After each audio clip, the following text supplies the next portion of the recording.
At Starbound, we tell stories the human way, not with artificial voices or AI slop. In the end, what's HFY without humanity? Subscribe to keep it this way. My name's General G. Let's begin. Captain Zahib watched in satisfaction as the human colony world grew larger and larger through the viewport. The order to begin the bombing already lodged in his throat, waiting only for the censor officer's final confirmation that the humans had truly done the unthinkable, accepted the Nalek defectors and granted them asylum, defying all reason and the supreme will of the Nalek Emperor. The planet below was a modest thing, unremarkable by most standards. Terran class, the humans called it. Green continents sprawled across blue oceans, white clouds drifting in lazy formations that reminded Zahib of the storm patterns back on the homeworld. But where the homeworld storms carried the blessed radiation that nourished Nalek skin, this world's weather was soft, weak, designed for creatures who couldn't withstand proper stellar fury. It was fitting, he thought, that such a world would harbor traitors. He turned from the viewport, ready to issue the preliminary scan order, and froze. Zadir stood directly behind him.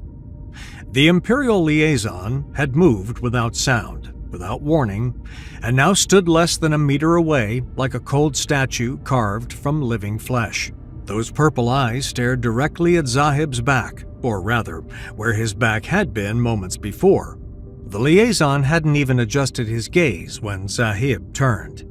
He simply continued staring, as if the captain's body were merely an inconvenient obstruction to whatever dark thoughts occupied that mind. A chill ran through Zahib's core, the kind that had nothing to do with temperature and everything to do with proximity to danger. Zadir's sharp black uniform seemed to absorb all light, all happiness, making him appear as a void-shaped hole in reality. The fabric contrasted starkly with his red and black dotted skin, creating an effect that made Zahib's eyes want to slide away, to look anywhere else. But looking away from Zadir was dangerous. Everyone knew that. The Imperial earrings, those distinctive loops of black metal that didn't pierce the ear but hung loose around the long, backward-pointing auricles, swayed as Zadir tilted his head a fraction of a degree. A mark of loyalty to the Emperor, a mark that said, "I am watching. I am always watching." And those eyes. Those frozen purple eyes that stared without blinking, without the normal micro-expressions that gave Nalek faces their fluidity. Their species had evolved faces more expressive than humans, capable of conveying emotions that didn't always map perfectly to human equivalents, but somehow converged on meanings both subtle and profound. A Nalek could smile in ways that meant 7 different things, or frown with implications that ranged from mild disappointment to murderous intent. But Zadir's face showed nothing, just that terrible, empty stare. Zahib felt his own face contort into a deep frown of displeasure, his ears flattening against his skull before he caught himself. The way this Imperial dog stood behind him, like an ambush predator sizing up prey, made his skin crawl beneath his captain's insignia. Here, Zahib was, moments ago, rejoicing internally at the prospect of bombardment, of finally punishing those defectors who had abandoned the Empire, and the foolish humans who sheltered them.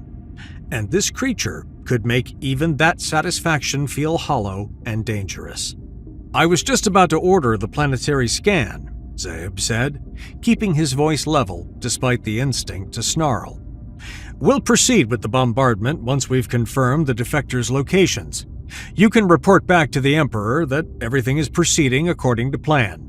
He paused, then added with calculated deference, "You don't have anything bad to say about my leadership, right?" The question echoed between them, unanswered and persistent. Zadir said nothing. He simply continued staring with those purple eyes, his face as expressionless as deep space, as unchanging as the void. The silence stretched, became uncomfortable, then became suffocating. Zahib felt his ears going limp, despite his best efforts to keep them upright, to project the authority a captain should command on his own bridge. But Zadir had this way about him, this talent for making everyone around him feel small, exposed, guilty of crimes not yet committed, but already anticipated. The Imperial liaison had boarded at the last station before they jumped into human territory. No warning, no explanation beyond the official orders that placed him aboard as Imperial Observer. But everyone knew what Zadir really was. Cleansing agent. Loyalty enforcer.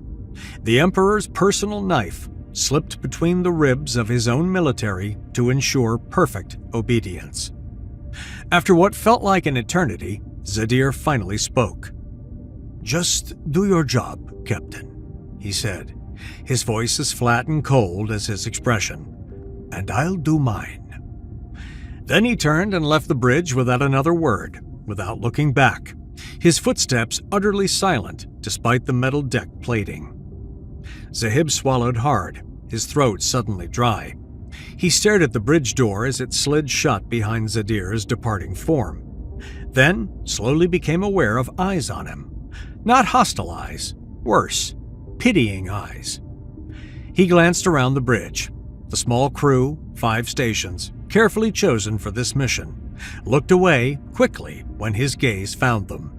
Vrillin at communications, his fingers still poised over the touchscreen interface, but his attention clearly having been on the exchange. Xanid at weapons, pretending to study targeting parameters. Kolif at navigation, suddenly fascinated by the orbital approach vectors. And Xylee at sensors, her expression the most obvious, the most damaging. She looked at him with genuine sympathy, perhaps even sorrow. They pitied him. They'd watched the Imperial dog make their captain squirm on his own bridge, watched his ears go limp in submission, watched him struggle for composure, and they felt bad for him because of it. This was the last thing a captain wanted. Not fear. Fear could be useful, could sharpen a crew's respect into obedience. Not even resentment. Resentment meant they still saw him as powerful enough to oppose. But pity? Pity meant they'd seen him helpless, diminished, reduced to something less than the authority he was supposed to represent. Zahib felt something harden in his chest. Fine. Let them pity him when dealing with that Imperial parasite. But when it came to actual command, when it came to the work of destroying defectors and their human sympathizers, they would remember who commanded this vessel. He straightened, letting his ears rise to full attention, and turned his gaze to Xylee with sharp authority. "Sensor officer," he said, his voice crisp and direct. "Begin full planetary scan. I want every defector signature identified, categorized, and transmitted to weapons control. Understood?" Xylee seemed to snap out of her sympathetic reverie, her own ears perking up as she focused on her station. "Yes, Captain. Immediately." "Good." Zahib allowed himself a small smile, the kind that showed just the tips of his inner teeth. Satisfaction without threat. "Use everything we have. Deep scan drones, orbital platforms, integrated sensor arrays, maximum sensitivity." The Nalek had the best scanning technology in the galaxy when it came to life signatures. They'd had to develop it, had refined it over centuries of hunting their own citizens when they betrayed the Empire. Defectors, dissidents, refugees. The Empire never stopped looking for them, never stopped finding them. Other species had better weapons, better shields, better engines, but when it came to finding a specific living being among billions, no one had matched Nalek precision. And here, against humans, it would be laughably easy. Humans weren't famous for anti-scanning technology. They relied on distance, on the sheer vastness of space, on hiding among their own populations. But they'd never developed the kind of sensor spoofing capabilities that might actually matter. Probably never imagined they'd need to. Xylee's fingers worked quickly across the touchscreen interface, her movements precise. She'd been doing this for 6 years now, since before Zahib had taken command of this vessel. He watched as she activated the scanning algorithms, her fingers moving across the luminous display, tapping through menus, adjusting parameters, initiating the complex dance of sensor coordination that would strip away every attempt at concealment the planet below might offer. "Deploying deep scan drones," she reported, her voice steady. "Activating orbital platforms, setting integrated arrays to maximum sensitivity." Her red ears twitched as data began flowing across her screens, her facial expression serious. "Captain, full planetary scan will take approximately 6 minutes to complete with current parameters. However," she paused, her eyes widening a bit, "I'm already detecting defector signatures on the surface." Zahib felt a savage satisfaction bloom in his chest. "How many?" "Preliminary count shows at least 1,000 individual Nalic life signs living among human population centers," Xylee said, her fingers still working the interface as more data resolved. "They're not even trying to hide, Captain. They're integrated into human settlements, human cities, human infrastructure." "Of course they're not hiding," Zahib said, his voice dripping with contempt. "They think the humans will protect them. They think asylum means something." He turned to Xanad at weapons control. "Weapons officer, do we have enough ordnance to deal with all these defectors?" He paused, then added with a dark smile. "Disregarding human collateral damage, of course." The bridge erupted in laughter. Not nervous laughter, not uncertain laughter, but genuine amusement. The kind of laughter that came from warriors who knew they held all the advantages, who faced an enemy so outmatched that the outcome was never in doubt. Even Xylee chuckled, her earlier sympathy forgotten in the shared moment of dark humor. Xanad's ears were nearly vertical as he checked his weapons inventory. "Captain, we brought enough to glass half the planet," he said, his voice filled with pride. "The humans didn't even bring their fleet from soul space. They have 3 orbital defense platforms and maybe 24 system patrol craft. Against us?" He made a dismissive gesture with one hand. "They're helpless, completely helpless. We could take our time, select our targets individually, and they couldn't do anything but watch their precious defectors burn." Zahib felt the energy on the bridge shift, felt his crew's attention focusing back on him, not with pity, but with anticipation. This was what they'd come for. This was what they'd trained for. The destruction of traitors, the punishment of those who defied the Emperor, and the demonstration to any other species foolish enough to think they could shelter Nalic defectors that such protection was an illusion, a fantasy that ended in fire from orbit.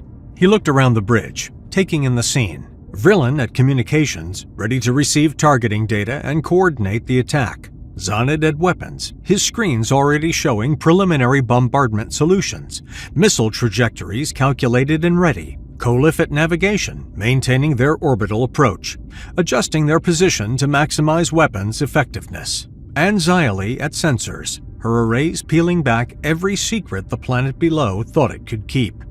His crew, his ship, his mission. Zahib's gaze returned to the viewport, to the planet growing ever larger as they descended into bombardment range. Those green continents would look very different soon. Those white clouds would be joined by darker ones, the kind that rose from impact sites and burning cities. And those blue oceans would reflect a different kind of light, the light of orbital strikes, of atmosphere igniting, of justice delivered from above. The humans would panic when the missiles began to fall. They would scramble their inadequate defenses, broadcast desperate pleas for cessation, maybe even try to hand the defectors over and apologize for sheltering them, as if anything they did now would make a difference. How foolish they were, Zahib thought, to help those stupid individuals from his own species who didn't know better than to seek their own deaths. Nowhere in Zahib's mind did the possibility of resistance exist. Why would it? The humans were outgunned, outmatched, caught completely by surprise. Their main fleet was systems away. Their defenses were minimal.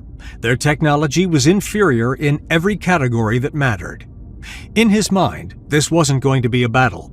It was going to be an execution, clean and simple and utterly one-sided. "Captain," Xylee said, breaking into his thoughts. 4 minutes until full scan completion. Defector count is now up to 1,200 and rising as the deep scan drones penetrate urban shielding. Excellent, Zahib said. He clasped his hands behind his back, a gesture of authority and calm command. Continue the scan. When we strike, I want every single defector signature accounted for. No one escapes. No one survives. Yes, Captain, Xylee replied. The bridge settled into focus, each officer attending to their duties. This was what they'd drilled for, what they'd prepared for, during the long journey into human territory. The moment when loyalty would be rewarded, treason would be punished, and the Empire's reach would be proven infinite. Zahib stared at the planet below and smiled. The humans had no idea what was coming. In minutes, their world would transform from a peaceful colony into a burning testament to imperial power. And as far as he knew, there was absolutely nothing they could do to stop it. Nothing at all. Minutes before the bombardment began, just as the Imperial ship arrived at the human colony, Xylee was having a lazy evening on her sleeping hammock. She watched her human neighbors play with their little kid in the yard next door, feeling a complex mixture of nostalgia and relief. She was glad her own kids were older now, both at school during these morning and evening hours, leaving her alone to take care of her home, her life, and navigate the never-ending adaptation period of starting anew among a different species. All of this, the hammock, the neighbors, the strange yellow sun overhead, the safety, the peace, existed because she had once said a few words that displeased a certain imperial family. Just a few words. A casual observation at a social gathering about resource allocation that happened to reach the wrong ears. And for that, she'd been forced to flee the Empire while still pregnant with her daughter, choosing exile over the alternative that awaited those who embarrassed the powerful. The hammock swayed gently in the afternoon breeze. The human child laughed as his father swung him in circles. Xylee closed her eyes, letting the sounds wash over her, trying to feel grateful instead of bitter. Then her small data slate started ringing in her pocket. She grimaced, shifting in the hammock's embrace as she tried to reach the device. The hammock's fabric constraints made it awkward, and she had to twist her body at an uncomfortable angle to get her hand into her pocket. Already she felt annoyed at the prospect of something coming up to ruin her well-deserved rest. Probably someone from the Integration Committee with another question about Nalic dietary requirements, or maybe the school with some minor issue about one of her kids. Her fingers finally closed around the data slate and pulled it free. Her heart almost stopped. The name on the screen couldn't be real. She pulled her hair aside with her free hand, bringing the screen closer to her purple eyes, reading again, certain her mind must be playing tricks on her. Some glitch in the display, some corruption in the contact database, anything other than what she was seeing. But nothing changed. The name remained the same.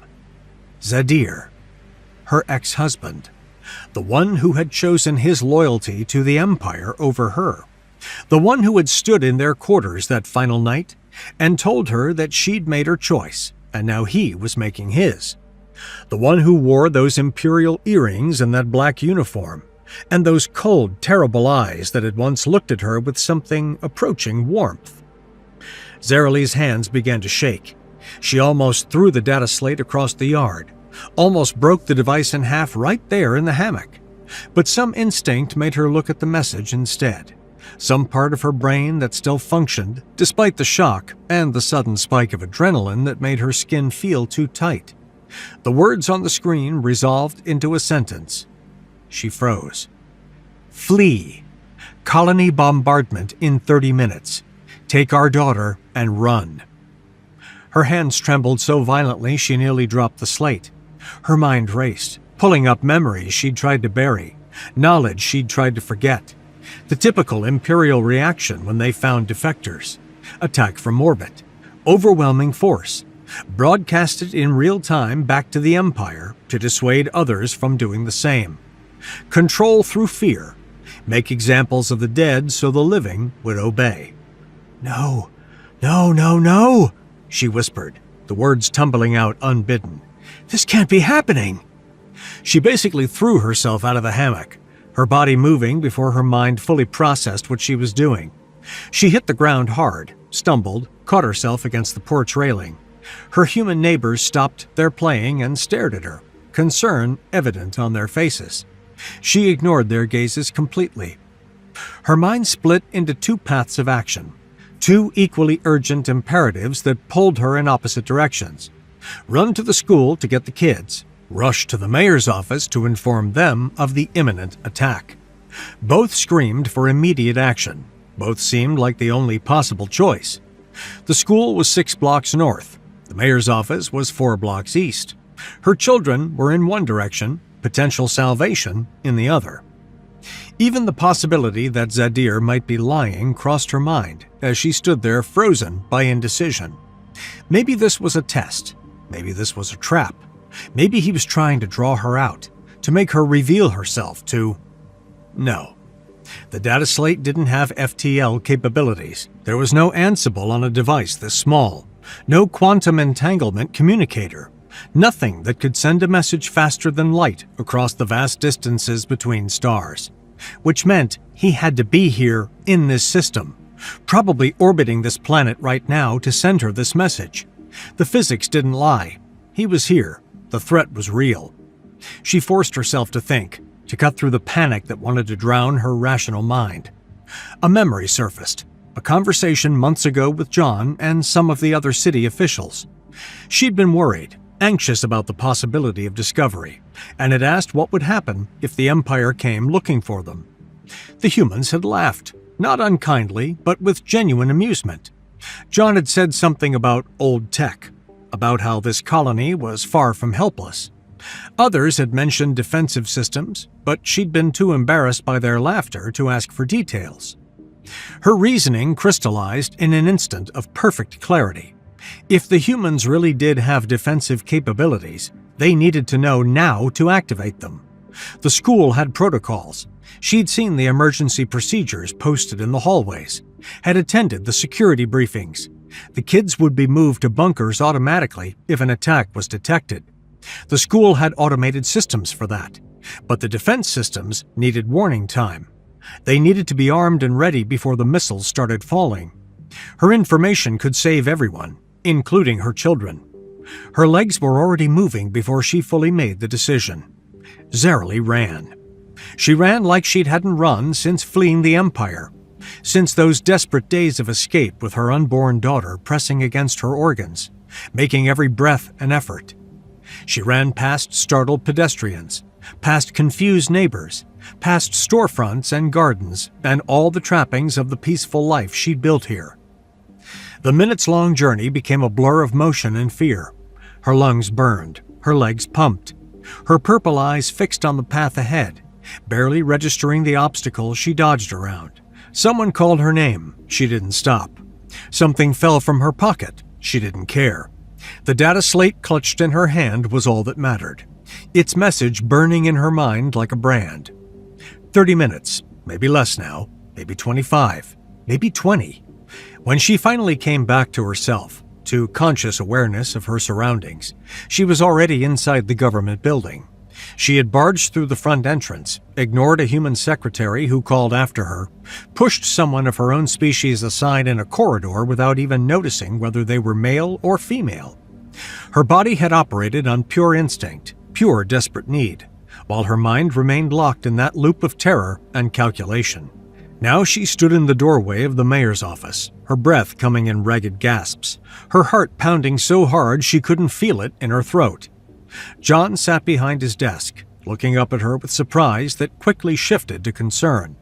She tried to speak. Her mouth opened. No words came out, just gasping breaths and the sound of her own pulse roaring in her ears. "Zarely?" John stood, moving around his desk toward her. "What's wrong? Are you hurt?" She shook her head violently, still struggling to breathe, to form words, to convey the magnitude of what was happening.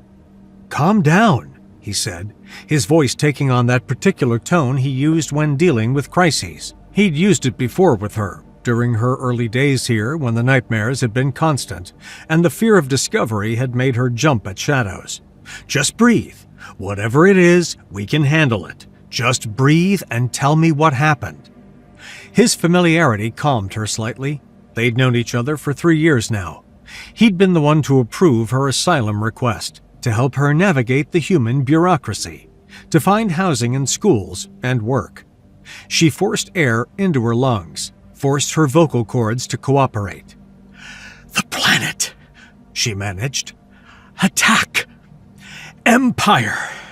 Minutes!" His expression shifted from concern to confusion. "What?" She held up the data slate, thrust it toward him with shaking hands.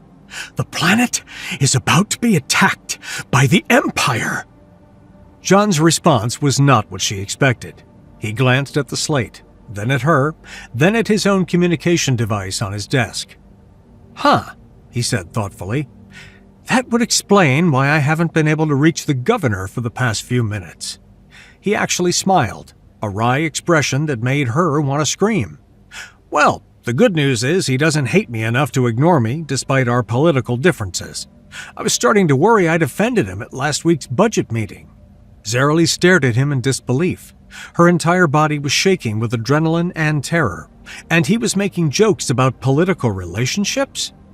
"Are you—" She had to stop, had to breathe, had to channel her panic into something productive. "Are you listening to me? The Empire is here. They are going to bomb us. They are going to kill everyone." Her voice had risen to nearly a shout by the end. She didn't care. Nothing about his reaction made sense. Why wasn't he panicking? Why wasn't he running for the emergency systems? Why wasn't he— John rose from his seat, his expression finally registering the full extent of her distress. He moved around the desk quickly, his hands raised in a placating gesture. "Zerily, I'm sorry. I'm being an ass. I didn't mean to—" He reached her and pulled her into an embrace. She felt his warmth, his solidity, his utterly human certainty that somehow everything would be okay. Her shaking slowed. Her breathing began to even out. For just a moment, she let herself lean into that embrace, let herself believe that maybe he knew something she didn't. Then she pulled back, grabbing his shoulders, her purple eyes meeting his brown ones. "The kids," she said. "John, what about the kids? They're at school and the missiles are coming and—" He was already reaching for his data slate, his fingers working quickly across the touchscreen. He studied it for a moment, then looked back at her with calm reassurance. "They're being moved to bunkers as we speak," he said. "All the schools activated emergency protocols 3 minutes ago. The kids are safe, Zerily. The best thing we can do now is wait for the planetary defense system to engage." She felt a flash of anger cut through her fear. Wait? Just wait? Do nothing while— "Come here." He took her hand gently but firmly and pulled her toward the window that dominated one wall of his office. The view looked out over the city center, showing the neat grid of streets, the mixture of human and Nalic architecture, the distant spaceport with its landing pads and control towers. "The interceptors are very much reliable," John said, his voice conveying a note of pride that seemed wildly inappropriate given their circumstances. "They were invented in the 20th century, back when we were still confined to Earth. We improved them further over the next 2 centuries. Better propulsion, better targeting, better kill ratios. By the time humanity reached the stars, we'd achieved something pretty close to perfection." He laughed then, actually laughed. The sound loud and genuine and completely insane to Zerily's ears. "You have to understand," he continued, still smiling. "Humans have been throwing missiles at each other for so long that there's really no reason to worry about defense. We got very, very good at it out of sheer necessity. Every advance in offensive missiles drove a corresponding advance in defensive systems. It's been an arms race for 500 years, and the defensive side nullified the attacker's advantage a long time ago." Zerily stared at him, her expression clearly conveying what her voice couldn't quite articulate. "So, we do nothing then? We just stand here?" John caught her expression, and his smile softened into something more understanding. He pointed out the window at the sky, which still looked peaceful and blue and utterly normal. "Let's just watch the fireworks," he said quietly. Zarely looked at him, then at the window, then back at him. Her hands had stopped shaking, but her heart still raced. Her children were in bunkers. The defense systems were active. John seemed completely unconcerned. And somewhere up there, beyond that deceptively peaceful sky, Zadir and his Imperial ship were preparing to rain death down on everything she'd built here. She turned back to the window and waited, John's warm hand in hers for whatever was about to happen. The sky remained blue, the city remained calm, and high above, invisible to the naked eye, an ancient human military doctrine that had kept Earth alive through its most violent centuries was about to meet an empire that had never faced real resistance. Zarely realized she was holding her breath. Then, far in the distance, she saw the first flash of light. Orbiting the planet, Captain Zahib watched through the viewport in deep satisfaction as countless warheads rained down below.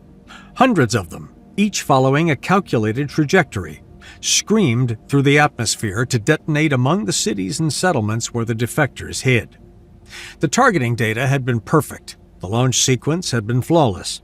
Within minutes, the bombardment would claim the lives of every single traitor who had fled the Empire, and certainly those of any humans foolish enough to be near them. The missiles appeared as bright streaks against the darkness of space, their drives burning as they accelerated toward their targets. It was beautiful in its way. The mathematics of destruction rendered visible, justice made manifest. "Captain?" Xylie's voice cut through his satisfaction. There was something wrong in her tone, something uncertain that made his ears go rigid with concern. "What is it, Sensor Officer?"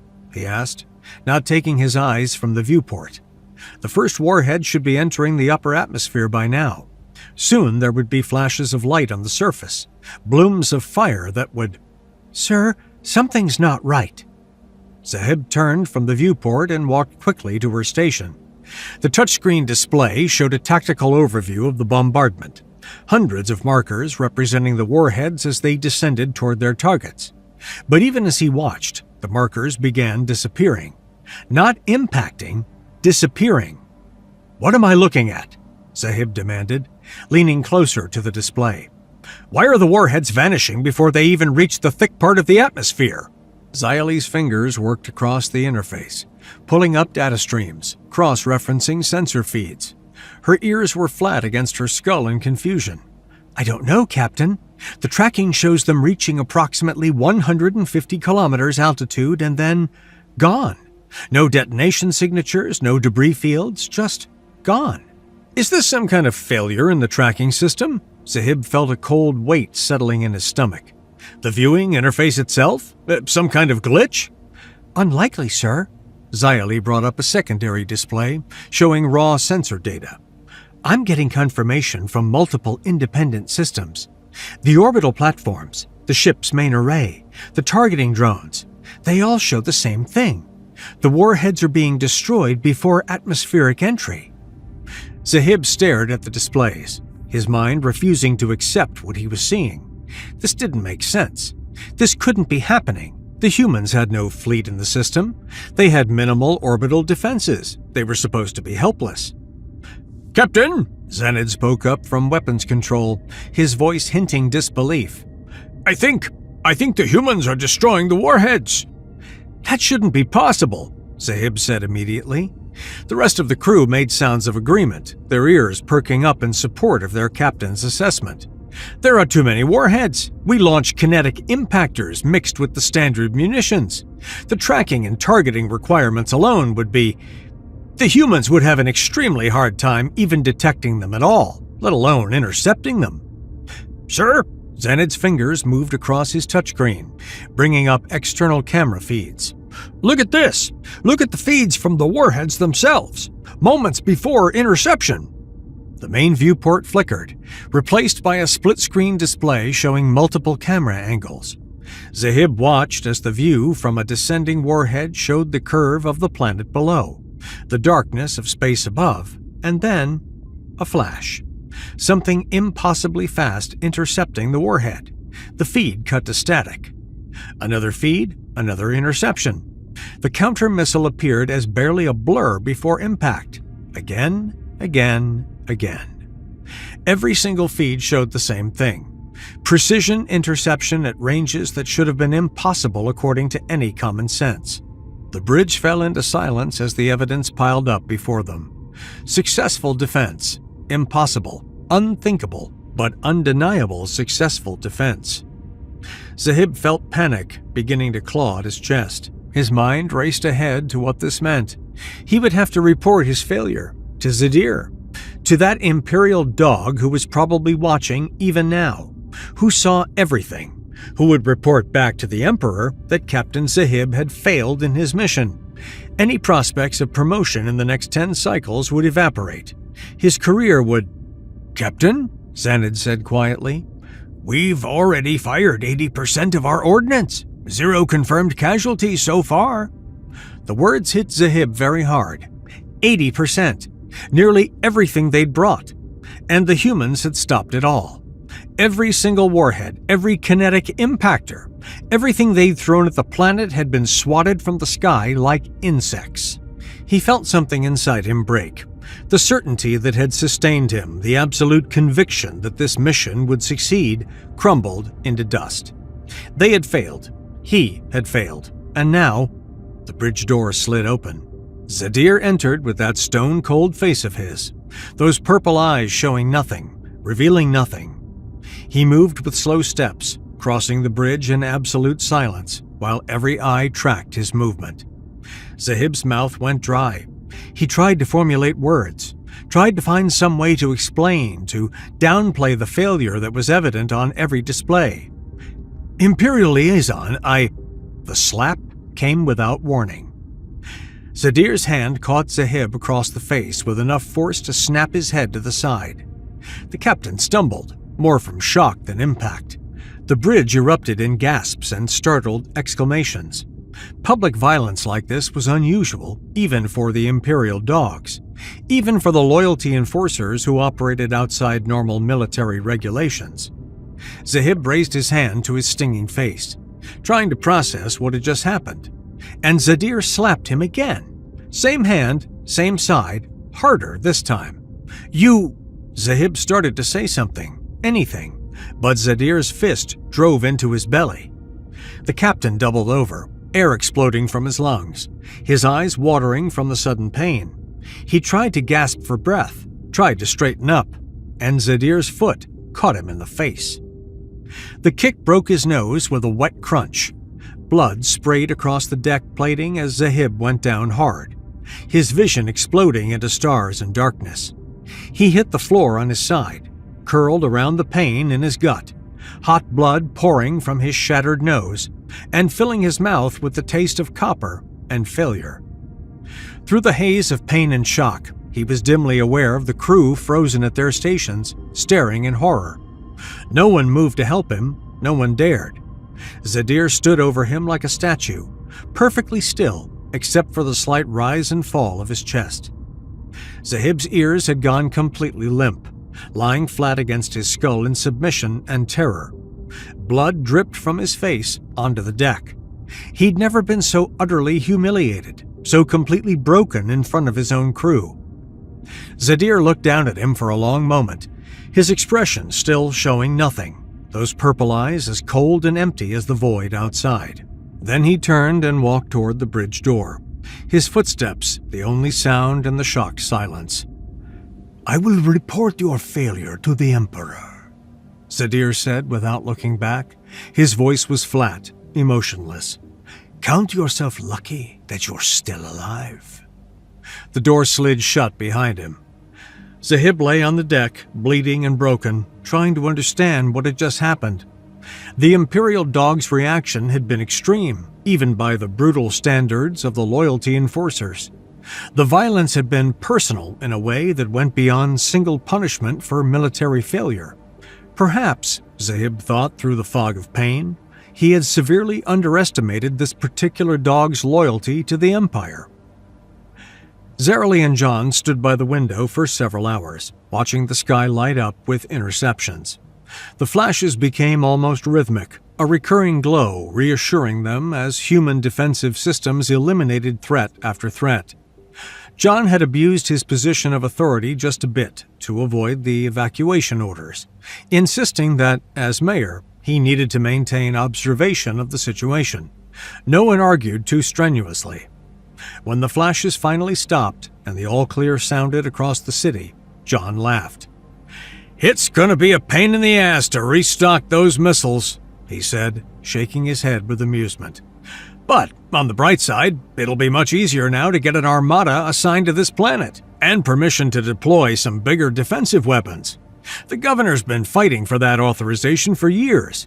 Nothing like an actual attack to cut through bureaucratic red tape." Zerily stared at him, still processing everything she'd witnessed.